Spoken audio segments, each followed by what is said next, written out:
OIMORE nyakwara mogejwan kamora mora maintiere machiegni e chenro mar OIMORE kabende weche mathoth osetimore kawuono kamoting'o duoko mag yiero matindo manyo bag odiochieng' nero manyoro. Bende koro kweth mar Kenya Kwanza ochiwo puoch gi pak ne Raila Odinga kod kweth mar Azimio kuom chungo romo mayande gi bago ni biro timore tarik 12 mano odiochieng' mar nyasi mar Jamhuri. Bende nyakwara mogi jatend piny owacho William Ruto oro boke marabora ne speakers mag od bura mar Senate kachiel koda mano mar od bura mamalo kaluwore koda moko kuom pend chike makoro golo paro mar mondo mi oloki okony sirikal e tiyo ne piny Kenya e yo makare. Magi e moko kuom weche mawamiyo pek. David Wakoli Wafula 66,032. Wafula Wakoli mar Ford Kenya obedo jaloch e yiero madundo mar kom Senate Mabungoma. Other than for the two individuals that have already been taken to court this morning and the recovery of the exhibits, we expect to have more arrests. Jiario maki kotenore gi lweny mane otuche yiero madundo ma South Game e kar luto mbulu Makambari. Following the detection of measles outbreak in several counties, the Ministry of Health is conducting a vaccination response in 7 highest risk counties. Chanjo mar tuo matindo chakore ayanga e counties 7 e pacho ka kuonde ma nyithindo nitiere kamarach mar gamo tuono.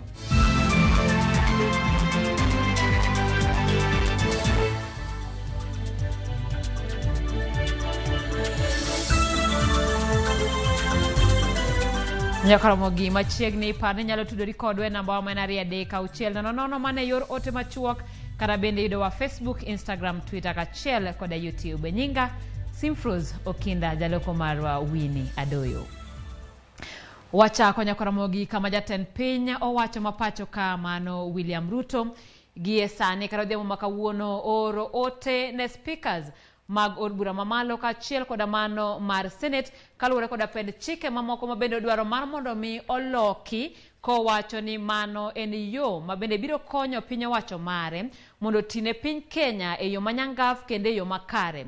Moko kuom ote machalo kamano oting'o weche geko mag loko pend chik mar chiwo apisi makende ne kweth kara jatend kweth mobalo kod piny owacho mar mondo mi obed koda yo mayot mar neno ni otiyo makare e ng'iyo kaka piny owacho tiyo. Wabiro ng'iyo moko kuom gigo mabende koro jatend piny dwaro mar mondo mi oketie chik koda od bura mamalo kachiel koda mano mar Senate. Chik mokwongo mabende jatend piny William Ruto dwaro mar mondo mi oket kare en chik noero mar kit chwech 2 kuom 3. Ruto wacho ni en gima rach ni kanyaka sani chik no poko kadhi kendo en gima osekelo ng'ikruok malich miwuoro e od bura ka bende higa mar 2020 ne ogol chik mar mondo mi ochung chenro duto mag od bura kaluwore ni od bura ne tiyo e tok chik mano kaluwore ni chik mar joma kata chik noero mar jokanyo mag od bura 2 kuom 3 ne pok okadhi. Ruto kwayo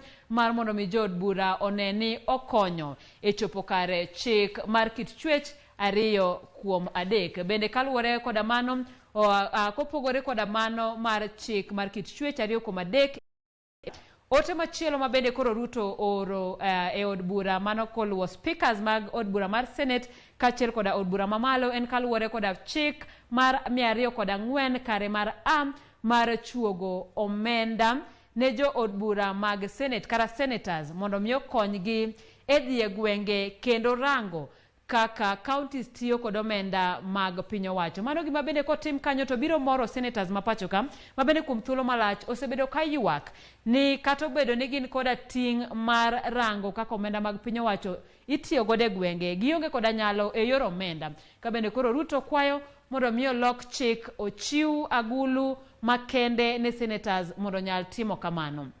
Bende Ruto wacho ni mano wach mar 3 mar Ruto en kaluwore koda chuogo apisi makende kachiel kod omenda ne jatend kweth mobalo koda piny wach mabende e ofuke manyiso ni samomiye agulu bolo mar paro. Bende kaluwore koda wach machielo en ni apisni kaber to chuoge kokalo e pend chik mar 9 kare mar 4 mar katiba ma pacho ka mano pod iloso ewi chuogo apisi ne jatend kweth mobalo koda piny owacho. En gima bende koro ne okelo paro mopogore opogore kowuok kuom jotelo ma pacho ka bende koro ma wuok e kweth mar Azimio ne wacho ni ok en gino makare mar mondo mi piny owacho magol paro mondo mi ochuog apisino. Ka bende jomoko to wacho kara jogo eko manie Kenya Kwanza to wacho ni mar mondo mi piny owacho tiyo yo makare biro chuno kara dhi bedo maber mar mondo mi kweth mobalo koda piny owacho obed ga apisi kaachiel kod omenda matiyo godo.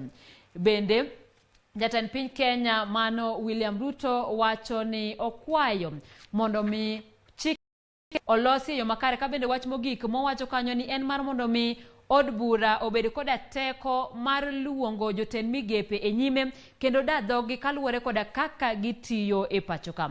Nyaka Ramogi magi gin ote ma or koda jatend piny owacho ma pacho ka William Ruto ne od bura kata speakers mar od bura mar Senate kaachiel koda mano ero mar od bura mamalo. Ka bende dwaro mondo olok chike mana masewacho goeko mar mondo mi omigi ting' mayot kaka piny owacho e tayo piny Kenya. Paro pod bedo ni bende mondo mi chik go oketie tim. En gima jood bura nyalo twakie makadhi e od bura. Ka ok kamano en gino mabiro chuno mar mondo mi oket ombulu mar paro ne jopiny Kenya mondo mi ochiw pachgi e wi wechego. Gino biro kawo thuolo maromo nade? To en ang'o ma bende kata gin gik mage ma bende biro wuok kaluwore koda loko pend chike ma pacho ka. Nyaka Ramogi wadhi nyime sir gi gavana ma Tana River go Dana Dado hata chakula ya kutosha kila mara kwa mara. Mimi natoa shukrani sana kwa watu wa jumuiya ya Pwani kwa kukuja pamoja. Ndio mambo ya ugatuzi ili uzani mkali sana. Watu wengi walikuwa hawataki mambo ya ugatuzi. Tufika kule Bomas ilipingwa vikali.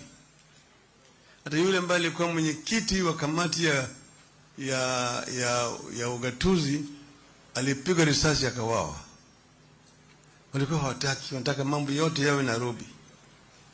Lakini mimi nilikuwa kama shadow minister ya local government. Nizuru nchi mingi, nienda Ujapani, nikaona vile devolution inafanya kazi. Nikaenda Uingereza, nikaona vile wanafanya kazi. Nikaenda Marekani, nikaona vile wanafanya kazi. Na nikajua kwamba hii inaweza kusaidia sisi hapa Kenya. Watu hawajaenda huku kuangalia, lakini kuna uharibifu mkubwa katika ecosystem zetu. Uzalishaji wa chakula ushaenda chini, na ndio sababu naona Tana River sasa imeanza kuingia tatizo la kutevati part of the water. Tunataka mafuriko mengi. Chenro mar tego kweth mobalo gi piny owacho e tayo tijege ka bende opuoyo okang' mane Azimio kawo mar chungo romo mane gichano bago Jakaranda chieng' Jamhuri. E twak mare kod Ramogi TV, jago oporo mar kweth jood bura mathoth Silvanus Osoro orwako okang' mar ogai mar Azimio Raila Odinga mar chungo romo margi mar siasa e lap ma Jacaranda Grounds e odiochieng' nyasi mar Jamhuri. We've got to appreciate Right Honorable Raila Amolo Odinga for being magnanimous enough to cancel a parallel Jamhuri rally that he wanted to hold at Jacaranda Grounds. It was expected of him, though, to cancel because he's also keen. He's a sharp politician. As a sharp politician, he must have read the mood of the people. Jatend jood bura manoko Opiyo Wandayi ne olando chenro mar chungo romo makamano odiochieng' manyoro. Ewi chenro mar chuogo apisi mar jatend jood bura mobalo gi piny owacho, Osoro okwedo weche mosebedo ka wachore ni mano en chenro mar ywayo kweth mar Azimio machiegni gi piny owacho. So what His Excellency the President is saying is that instead of us having an opposition that does not have right recognition as it is within his thinking, just within his thinking, that it is important for us to have the office of official opposition, which is well recognized in the law. It is an office funded by government to check government. Osoro bende oyango ni od bura madhi keto tenge pok mar omenda ne apisi makamano ma ok piny owacho. So it is not the president that wants to appease any person. Government feels, because that law must come to the National Assembly, that we need to have a strong opposition. Even me who is from the majority, I believe we need to have a strong opposition. And a strong opposition is a funded opposition. A strong opposition is an opposition that has got an office that is well recognized, that can even create shadow ministries to check what the government is doing. Kaluwore gi dwaro motegno mane kweth mar Azimio miyo jatend piny William Ruto e kinde romo margi e lap makam kunji, Osoro oramo ni Azimio nigi ratiro mar keto piny owacho tesre ma ok miyo gi dwaro. Demands are unjustified. What they should be making is to correct and make suggestions and say, hey, gentlemen, because this is our country. I mean, you can't stand somewhere waiting for your country to fall for you to cheer. E kinde romo mar jood bura mag Kenya Kwanza, jatend piny Dr. William Ruto ne okwayo jood bura mag Kenya Kwanza mondo osir lwedo paro mar chugo apis mar jood bura makwedo piny owacho. Ne omedo wacho ni piny owacho mar Kenya Kwanza orwako chenro moro amora mar neno kaka piny owacho tiyo kaka yo maber manyayo telo makare. William Ruto is on record in Chatham House when he went to give a speech in Chatham House when he was deputy president, at the height of the BBI noise and the reggae around this country. And he said then that he is a believer of a strong opposition and not a compromised opposition that goes in bed with government. Wache makamano osenyuolo paro mopogore kind josiasa e kinde ma jood bura mag Azimio la Umoja to ng'iye koda ngoch tiang' ka giwacho ni jatend piny oseywayo ng'ich. Kata kamano, paro mopogore medo wuok e wi yo ma idhi tiyogo e chugo apis makamano e kind od bura kaachiel gi ombulu mar paro. Chris Owino, Ramogi TV, Nairobi. Ramogi wadhi nyime, asebedo ka kalo e achiedh nade mapek kaluwore ni nitie jogo ma osebedo ka buogo ngimana kendo chuna mondo agwe tao. Ma en ote mane Commissioner mar IBC Irene Masit ochiwo ne aput mabiro nono ketho mare. Kokalo kuom okil mare Donald Korir, Masit bende wacho ni bende kopogore koda wach makamano bende koro mwandu te manomiye kaluwore kod oteku mar apise bende osemaye e tok chik. Jafwambo marwa Eriko Wenga ni kod ler mathoth. E romo mar keto ikruok nono ketho mar Masit mane obagi KICD Boreka, aput mar jokanyo 5 ka otel ni kod jang'ad buche Aggrey Mchelule no chopo. Kata koda kon Masit ema koro odong'ie apis tok commissioners 3 gwetao, aput no ramo ni nyaka gadieri binyenyre e lela. Our view, and will be comprehensive on this, that the commissioners each took the appointment. It was an individual appointment and individual oath that was taken in regard to the Constitution, and it is individual quest for the removal of the commissioner, and therefore we will proceed and inquire into the allegations that were contained in the petition as conveyed to us.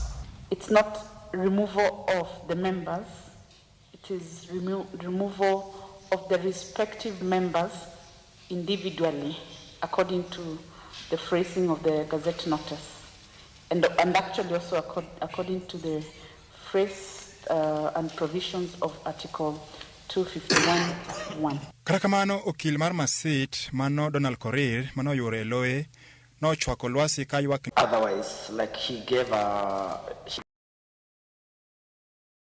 for the time being, we'll treat it the same way as tribunal being a busaden. That means it's a rumor, okay? Because we are not a busaden. It's a rumor, one of those rumors. So yours will treat it as a rumor because there's nothing really factually placed before us. If you tell us that so and so by name, because we go by name, has asked or is putting pressure on a commissioner to resign, then we can deal with it. Korir nolero ni kata kodoko ni Masit podi oyiene katiba mar winjo maber kaka commissioner to e kinde mosekalo osebedo mana kogwanyore gi pado. You are bound by the constitution to protect the integrity. It's not been sacked, you're not removed there. So the question says it's only the salary that is armed, but the other benefits remain.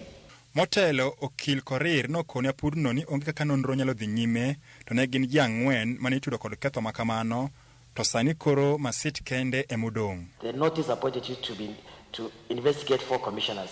Now that there is only 1 commissioner remaining, then there has to be a new mandate, or unless this tribunal says there's a mandate to revise the Gazette notice on its own motion and proceed against 1 commissioner. Aput nong'ado ni jogo mane ochwalo ng'ur mar thicho oko commissioners go gi okin Masit obiro ket ikruok kapodi ok ochopo tarik 19 mar dweni motelo ne chako nonro ayanga. You can say the ruling online, but I don't. Kweth mane ochwalo ng'ur mar golo commissioners ang'wen mag IBC e tich koro biro bedo jogo mokwongo biro chopo e nyim aput mane ochuog kod jatend piny William Ruto tarik 20 mar dweni ka koro safar mar golo Irene Masit biro chakre ayanga. Eric Owenga, Ramogi TV, Nairobi. Ji ariyo chop e doho kawuono kotenore kod tulo mane omuoch e gweng' ma Kambare e yiero madundo ma South Game. Tulo no mane weyo ji 15 gi hinyruok wachore ni notim kod joma ne owuok e kaunti ma Kisumo. Komanda mar obila ma Siaya Michael Mushiri owacho ni ji ariyo go nomaki e kar luto mbulu ma Kambare kapod negi sani odin negi kapod gimanyo achije mamoko.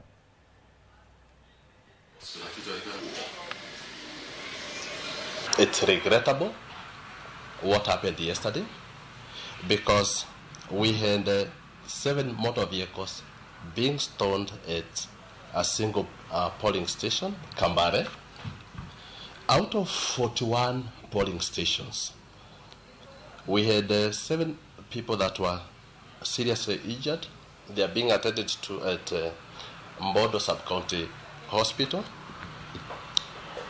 So, additionally, I would also want to say that other than for the 2 individuals that have already been taken to court this morning and the recovery of the exhibits, these were exhibits that clearly were intended to be used for violent activities.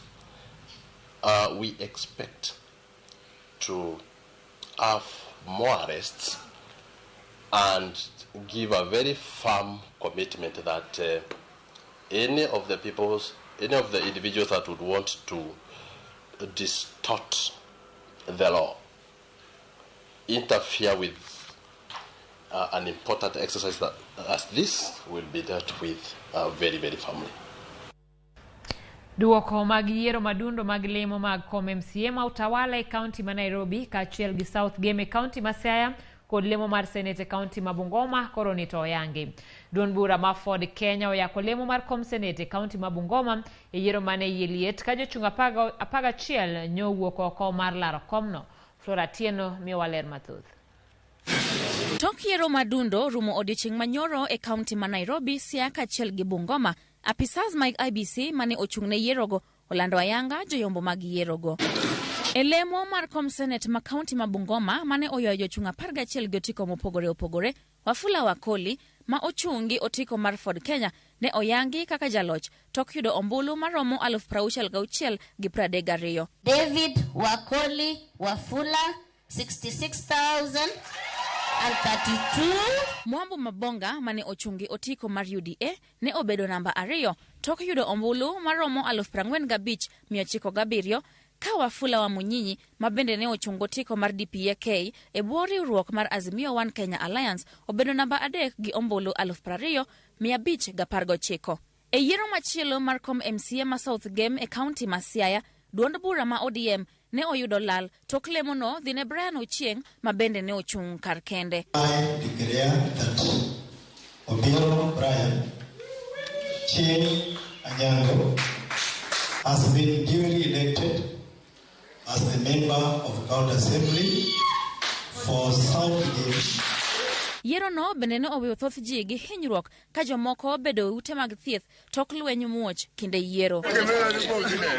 E yiero madundo ma Utawala Ward County ma Nairobi, Patrick Karani mane ochungo otiko mar duond bura ma Jubilee ne oyangi kaka jaloch e yiero mabende yiene liet. Flora Atieno, Ramogi TV. Erokamano Flora kuom lipodno. Jatend piny William Ruto kwayo mbalariany ma pacho ka mondo los tudruok kod sekta mag ji giwegi mar medo thuolo mar yudo omenda mag tayo chenrogi. Ruto ne wuoyo nyasi mar sidho simbo ne jopuonjre mag mbalariany ma Masinde Muliro University of Science and Technology e kaunti ma Kakamega. Kamano bende osingo ne piny owacho biro dhi nyime kod siro mbalariany ma pacho ka maneno ni tijegi otimore e yo makare. Vice Chancellor, economic transformation of our country, and to actualize all the skills and competencies. A commitment to strategic collaboration with partners in the private, public, and international sectors, informed by robust philosophical underpinnings, can empower the university to steward the blossoming of ideas, visions, and aspirations into enhancing innovation, technologies, and enterprise. It is through such partnerships that the university can begin to supplement its funding by producing commercially exploitable research, innovations, and other entities that can be transformed into large, transformative enterprises and impactful, high-quality consultancies. In the final analysis, this application of the university's natural advantages will contribute to socio-economic development of this region, of our country, and globally. Additionally, private-public partnerships can help address persistent challenges by increasing capacity in student accommodation and enhancing the quality of other services to international standards. Attorney General Justin Muturi wacho ni ber ka omed rido kamba e kedo gi weche mag mibadhi e pacho ka. Kowuoyo romo mar dhialo odiochieng' kedo gi mibadhi, Muturi owacho ni ber ka tudruok makare obede nywako lwedo e kind jo Kenya mopogore opogore tieko weche mag mibadhi. Nyasi mar odiochieng' kedo gi mibadhi ihingo mar medo puonj e wi ting' ma ji nigodo kata winjo kaw mar tieko chind mibadhi. The certificates come from elsewhere. Jurisprudence across the region. The representative of the private sector. In this debate about the fight against corruption, it is the simple things that we do. Sometimes we don't notice them, but it is these simple things that we do, behavior, that have very profound results. And the effects are they go so far. It is not how high you may be that creates impact, positive impact in the fight against corruption. Riwruok moro makelo kanyakla jotelo mamine kod josiasa mawuok e gwenge mopogore e kaunti ma Meru owuok oko mar kwero jotend wards kata MCAs ma kaunti no kuom chwalo dwaro thicho oko apisi kata gavana ma Meru Kawera Mwangaza kagiwacho ni mano en akwede mar tend mine mano chako chon e kinde telo mar Anirita Karimi. Magi timore seche mabende gavana ma Meru Kawera Mwangaza olieko ni midhiero mokwake en kaluwore kod kit chwech mare. Kowacho ni oganda mawuok e dhod Meru pok orwako telo mar mine, gino momiyo gidwa thiche oko mar apisi. Jotelo go koro kwayo od buch kaunti ma Meru mondo many yore mag tieko gwandruok ma kinde ka kinde. And gender issue. Yes. Kawera is competent as a governor. Yes. We have seen her going to Mashinani. We have seen her exerting as a woman rep before she was elected as a governor. Yes. So it is not an issue of incompetence. It is an issue of gender. Yes. It is an issue of male chauvinism. Yes. It is an issue of men cannot accept that they are being ruled by a woman. Yes. This is a curse we intend to break. Yes. As Meru women. And I'm calling upon the men of Meru County to come up and protect Kawira Mwangaza because you are fathers of daughters. Yes. If you don't protect Kawira Mwangaza today, your daughter has no chance of ever becoming a leader in Meru County. Tunasema viongozi wetu wapatanishwe, MCAs na gavana wapatanishwe, kuwe na umoja na waendelee. Hiyo ndio kitu itatufanya tuweze kujua kama yeye ni kiongozi mzuri ama ni kiongozi mbaya, na 2027 tuweze kuamua kama ni kumuendeleza ama ni kuchukua mwingine. Nashangaa ni aje mama anaweza olewa na ajue village ile ameenda na ajue kona za hiyo nyumba in 1 month or 2, kwa sababu impeachment ya mheshimiwa Kawira Mwangaza ilipangwa kabla hata mwezi moja injaisha. Na niulize swali, kila mtu amekalia kiti chake. Senator amekalia kiti chake, MP amekalia kiti chake, governor, MCA, president na wote. Ni nani angefurahi sana kuambiwa ondoka kwa hiki kiti, enda pali pengine ama enda nje? Jatend kanisa mar Anglican Archbishop Jackson Ole Sapit koro kwa jotelo duto manie sirikal kod mago manie kweth mapingo piny owacho mondo ketie paro manyime weche mabiro konyo jo Kenya kendo biro kelo kwe e pacho ka. Ole Sapit mane loso e kaunti ma Migori kama ne olemo kanise mopogore e kaunti no, owacho ni piny Kenya sani koro sudo mbele tok yiero mane okelo pogruok kendo ok ber ka jo Kenya pogore wi gigo ma jotelo nyalo konyo tieko.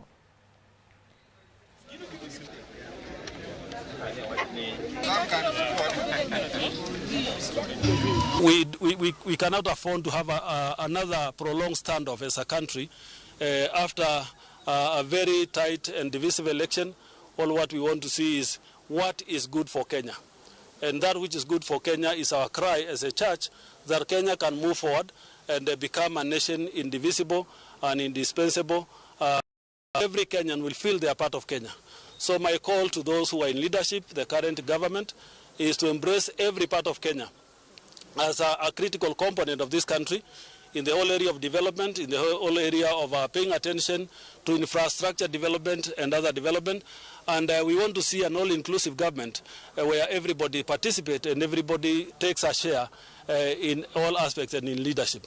As matters regarding the IBC, and matters regarding the commissioners, our call has been always to bring mediation to the table, and we have tried our level best to bring the commissioners all together so that they are all accompanying each other as an entity. But when processes are taken to other levels, such as the discussions now in Parliament, or whether tribunals are being formed, all what we are asking is the truth to be established so that nobody should be vilified falsely with falsehood. We are ready for everything and we are not fighting him.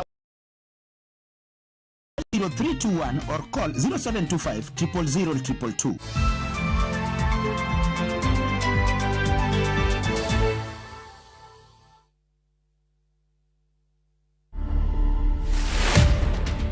My name is Tony Mungai Hutia Nyoto. I do a lot of this counseling, mentorship for boys and girls, where we are now doing the divorce care ministry for both men and women. I was not getting married to get divorced. It was marriage and that's it, till death. We most of the time throw the burden of divorce to women. We forget that part that the man is the head of the home. A relationship is two-way, and that's why the Bible talks about two people can never work together unless they agree. I've been dating a different person than the one I meet in the house. To watch this story and more, download the Citizen Digital app today. Kenya's #1 app, Citizen Digital.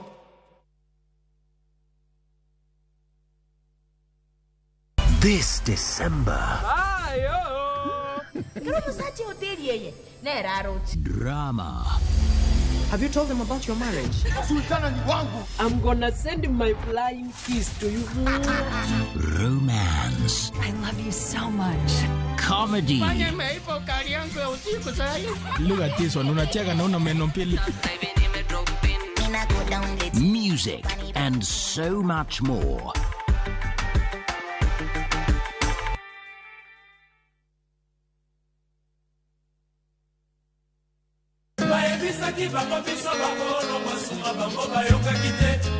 Yuda Matingu. Ondike Biblos ni ask and it shall be given. Ni knock and the door shall be opened. What a bit easy. Request and it shall be given. Wangini wakelo ne request kende ya text your message. Number ma studio en aria deka uchelo no. Ma entie dero. The house of Rumba.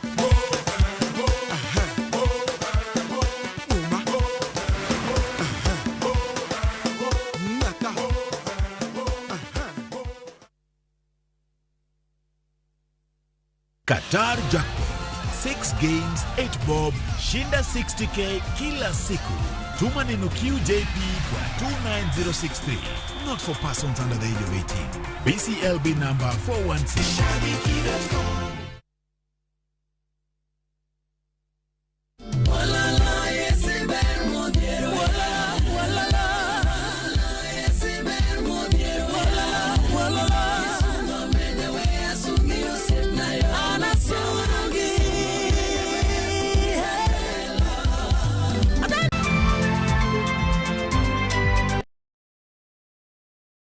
Maonge okang' mora mora mosekao mar chulogi. Joja oko umewa ler kowuok Mombasa.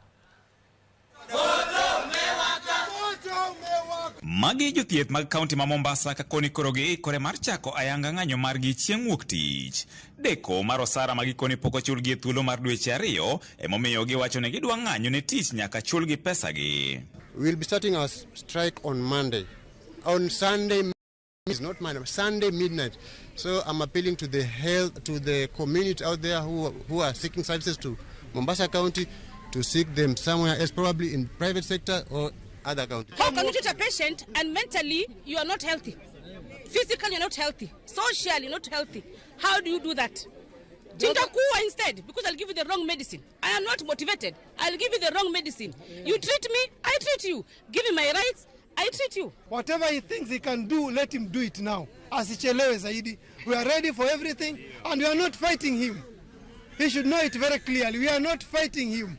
It is our right to be paid the salaries and the remittances. To kata bang' tend jothieth goro mogi gavana ma Mombasa mar temo rakore gi midhiero ni gikoni onge lokruok mora mora magiseneno. By virtue of us calling a strike notice, it's not by accident or anything. We have exhausted suffering.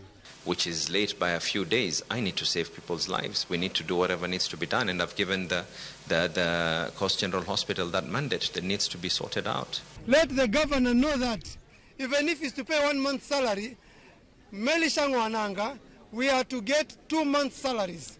Hata kileta mwezi mmoja, bado strike inaendelea. Remittance hata kileta mwezi miwili, remittances hajalipa, bado strike inaendelea. He has to fulfill everything. Oramo mo ye piny ni chenro mora mora mar holo pesa minyalo chulgo jothieth go nyaka tamana e yor ler kaluwore gi chik mantiere. I have directed Dr. Kandwala to do what needs to be done. I will not subject the people of Mombasa to illegalities. For me to be able to take a loan without the county assembly, I'll be going against the PFM Act. For me to be able to take immediate loans right now is something that is out of. George Aoko, Ramogi TV, Mombasa.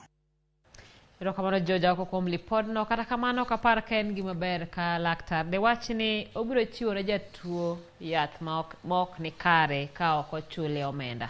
Nikech ang'eyo ni jotuo to kinde duto dhi e od thieth mar mondo mi ka gigeno kuom laktar mondo mi omigi thieth makare kaluwore koda tuo mageno. Kata kamano geno marwa en ni sirikal mar kaunti no biro timo kamano mar chiwo negi omenda kendo winjo ywak mar jochiw thieth. Ka wadhi nyime chanjo mar tuo matindo kata measles ochak ayanga odiochieng' ma kawuono e kaunti 7 ma iluor ni tuo no nyalo landore. Chanjo no geto nyithindo ma jodweche 9 nyaka johigni 4 e counties mag Garissa, Mandera, Wajir, Pokot Maimbo, Nairobi, Marsabit kaachiel gi Turkana. Jagoro migawo mar thieth Peter Tuma wacho ni chenro no biro kaluwore gi kwan maduong' mar nyithindo maonge tekre mar goruok gi tuo no ni mar ok ne giyudo chanjo. Bende mondo ni piny owacho gedo chiwo chanjo ne 90% mar nyithindo e tielo mokwongo mar chiwo chanjo. Gavana ma Garissa Nadhif Jama omedo ni gigeno kuom jochiw kaachiel gi nyamrerwa mondo kony e chopo kare chenrono. CHWs tutafanya kazi na nyinyi. We will support you. We will encourage you. We will facilitate you. We will indeed ensure that the team of CHWs in this county will be among the best in the country. Following the detection of measles outbreak in several counties, the Ministry of Health is conducting a vaccination response in 7 highest risk counties. That is Garissa, Mandera, Wajir, West Pokot, Marsabit, Turkana, from the 9th of December to 18th of December. The outbreak is as a result of accumulation of children with low immunity due to low vaccination coverage for routine measles vaccine doses. This situation has also been compounded by the drought and movement of people. The Ministry of Health mondo were gi tim mar nego joma mar kwe chuny boma mag Kisii kaachiel kod romo gi jotelo mag kidienje mag oganda kod mago mag piny owacho e chwalo ywakgi. Violence, we are talking about home problems that are being brought by differences at home because of land issues. We are talking about killing the elderly with no purpose. We are talking about understanding our cultural aspects as far as taking care of the elderly, taking care of our family, taking care of our children is concerned. We are here to celebrate that day, or the 16 days of gender-based violence, not celebrating them as such, but trying to bring information. What we are doing is wrong or what we are doing is right, and why are we having all these social problems. We want to bring religious and cultural leaders together to work together to help lead change to address the extrajudicial killings of older persons, especially women in Kisii, but in Kilifi we know it's both men and women, after accusations of witchcraft. Kwa hivyo tumekuja tushikane mikono kama jamii moja ili tuweze kukabiliana na hili tatizo, kwa sababu hili tatizo limeleta tisho sana la kijamii. Wakisii hawako na wachawi, lakini kwa sababu maisha imekuwa ngumu, watu wanataka shortcuts. Njia ile fupi ndio wapate mashamba, ndio maana mnasikia eti wachawi wameuawa. Na leo ni siku ya furaha kabisa kuongea na Wakenya kufuatia mwaliko wa Utu Coalition na kuambia kwamba lazima tutafute njia mahali hii kitu ilianzia, hii kitu ya kuwa watu eti ni wachawi. Makawuono wachakoni iluongo ni unit trust. Unit trust en ni ji choko pesa. Kloketi agulu achiel, banketi agulu achiel no, wadwa investe e kuonde mopogore opogore. Riwruok moro chako chenro mar siro kungo e kind joket mwandu matindo. Username Investments presents the domain Kisumu along Kisumu Mamboleo Miwani Tamak Road, starting from 399,000. SMS the word dollar to 20321 or call 0725 000 222.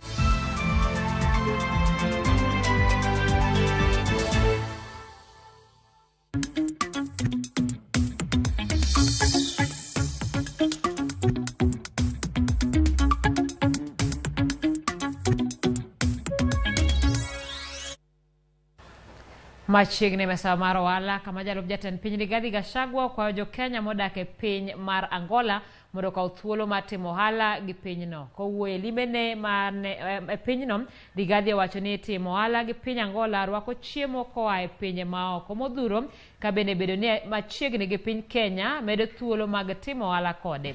Omedo ni gidhi wuoyo gi mbetre pinje moko mar mondo mi orang thuolo mamoko mag ohala e kind piny Kenya kod pinjego. The home-based staff that we have only 5 home-based staff. Next to her, Mr. Joao Kunga Mayandi, for this engagement has been announced. Been told that food in this country comes from Brazil. Viazi yetu pale Nyandarua inaoza, imekosa mtu ya kununua. Carrots pande ya Jabini all the way to Kipipiri, the north and south Kinangop all the way to Olkalau, tumekosa mtu ya kununua carrots. Gunia moja tunauza 200. 200 shillings, one sack. Na imeshonwa na brokers. Ile carrot iko nje ya gunia ni mingi kuliko ile iko ndani ya gunia. Alafu hapa sasa carrot moja ni 500. I think you guys must think out of the box. We want to hear from you, Balozi. What can we do to help Kenyans here? Tuanze biashara ya kulete viazi na carrots na chakula kutoka Kenya, tulishe watu ya Angola, na sisi tuweke pesa kwa mfuko, zingine tukule, zingine turudishe nyumbani. Kambi matimo hala mar nyiewo kendo rito mwandu Gen Africa ochako chenro mageto riwo omenda mowuok kuom joket mwandu matindo kendo kete ohala mabiro miyo gi yuto maber. Meneja mochung' ne kambino Patrick Kariuki wacho ni kambino biro chiwo thuolo ne jokan mwandu matindo mondo chok omenda gi kamoro achiel kendo tim godo ohala. E chenrono kambino geno mar choko omenda ma ok tin 500,000 kowuok kuom jokan mwandu mag ji giwegi. Jakom mar komiti mar budget mar od bura mamalo Ndindi Nyoro mane ochopo e romono owacho ni chenrono biro jolo piny owacho e temo jiwo oganda mapacho ka mondo bed jomohero kungo mondo konygi e bedo gi omenda moromo gi dago ngima makare.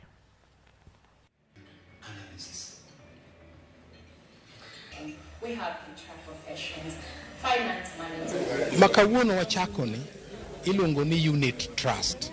Unit trust en ni ji choko pesa. Oganda mopogore opogore, onyalo bedo jochama, onyalo bedo kanisa, onyalo bedo kata nadhana majapur.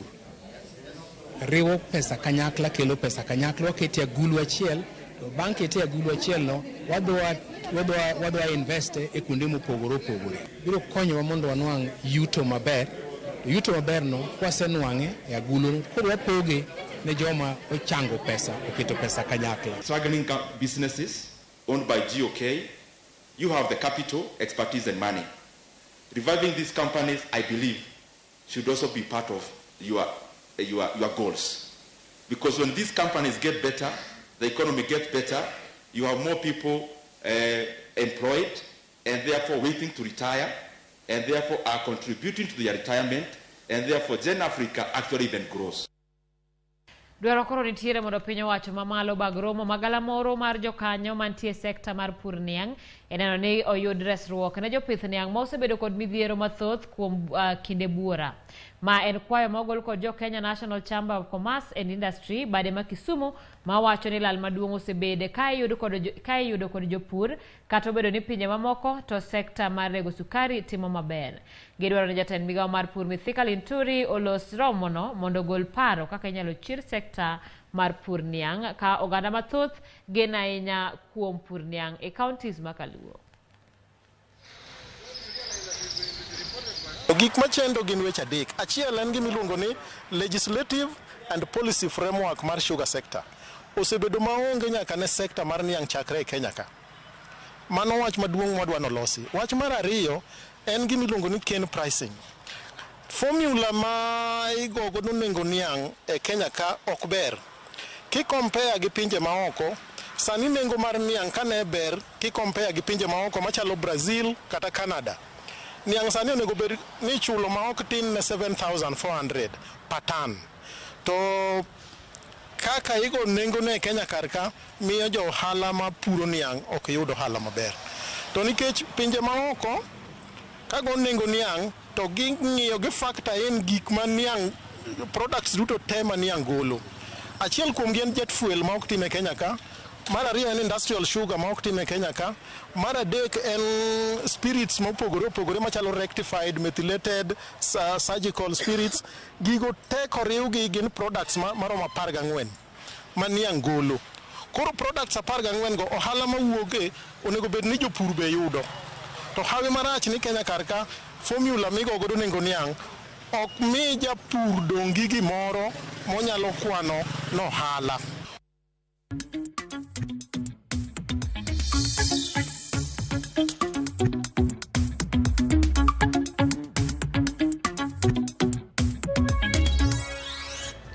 Jakoromo gi kanyo wakawo yueyo mage kuom weche mabiro e pautuke.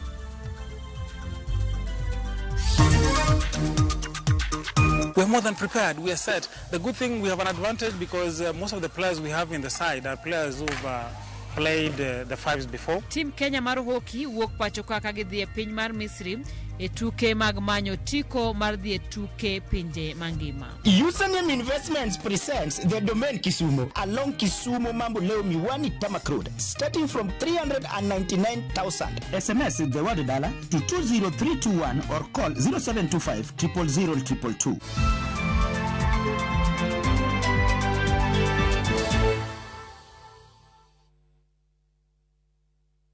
Twende Maju na View Travel. 5 days Dubai or Zanzibar from $600. 5 days Mauritius from $900. 4 days Seychelles from $1,000. 5 days Malaysia from $1,500. 5 days Thailand holiday from $1,100. 5 days Cape Town from $1,000 and Bali. 5 days from $2,200. Call 0703-254-254 or email connect@viewtravel.com. To fly Maju, pop.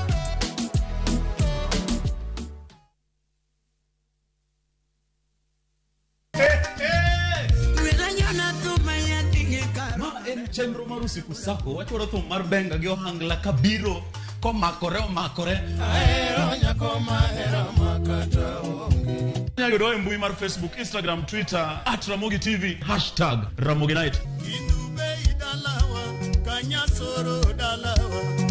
Indube idalawa kanyasoro dalawa Mitmaratari wawacho ni mitasali pekmeli watio matek jokanyana nyando atinyaka milambo. Lungani DJ Local Instrumental one ma one tie. Lungani Ninja the Entertainer to ma and Ramogi Night. Ramogi Night. Teacher Beach ka Teacher Beach Sangwen Otieno.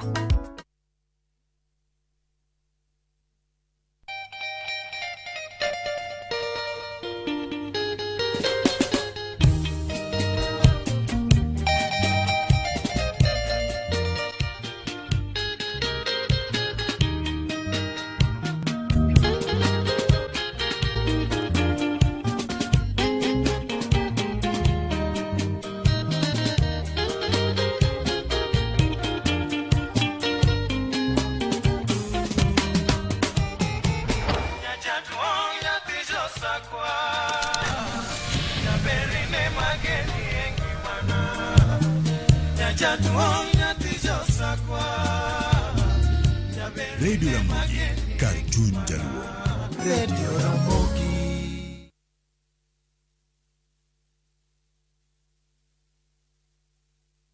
Qatar Jackpot. 6 games, 8 bob, shinda 60k kila siku. Tuma neno QJP kwa 29063. Not for persons under the age of 18. BCLB number 416.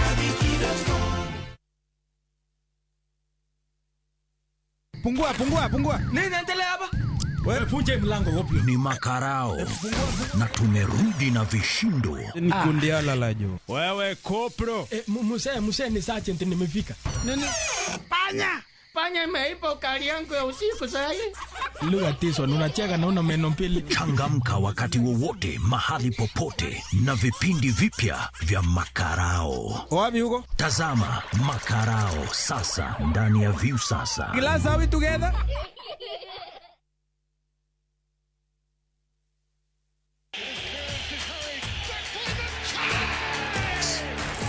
Have doodles taken over your home?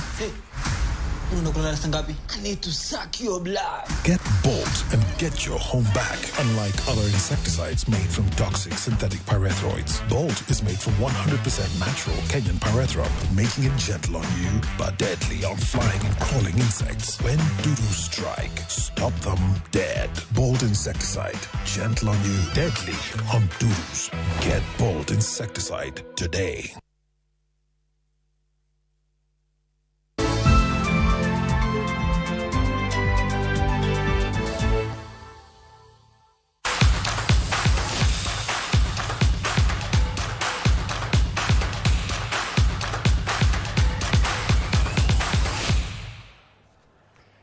Ramogi machiegni paw tuke tim Kenya moting'o yawuoyi gi nyiri kendo tugo tuke mag hoki jotugo abich koni gi koni oland ayanga motelo ne tim Kenya wuok pachoka ka gidhi e piny mar Misri tuke mag manyo tiko mar dhi e tuke pinje mangima.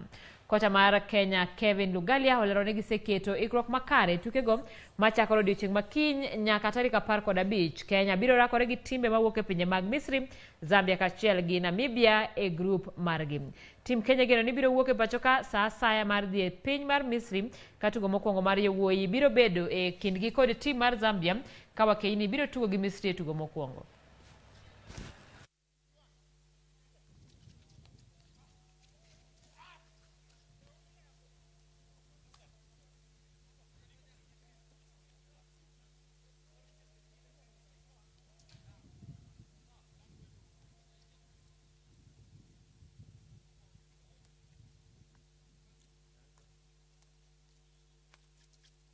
We're more than prepared. We are set. The good thing, we have an advantage because most of the players we have in the side are players who've played the fives before. Actually, 3/4 of the team has played the fives, so they know what it entails, they know what it takes to play at that level. And they have competed against strong teams worldwide. So we're hoping that this is our chance to make it to that platform. Kwanza, hiyo ni michuano migumu. Ukiangalia South Africa ni miamba wa hoki katika bara la Afrika. Zambia pia katika mchezo huu wa fives wamebobea kweli kweli. Kwa hivyo tuna kibarua. Naweza sema tuna kibarua mikononi mwetu, lakini tajriba yetu ipo na tutaleta kikombe nyumbani. Tim mar Shujaa matugo tuke mag rugby jotugo abiriyo koni gi koni ochako marach tuke tielo mar Cape Town bang' tim mar Argentina loyo gi points 19 kuom 5. Kenya biro rakore kod tim mar New Zealand kiny saa 4 mar onyango.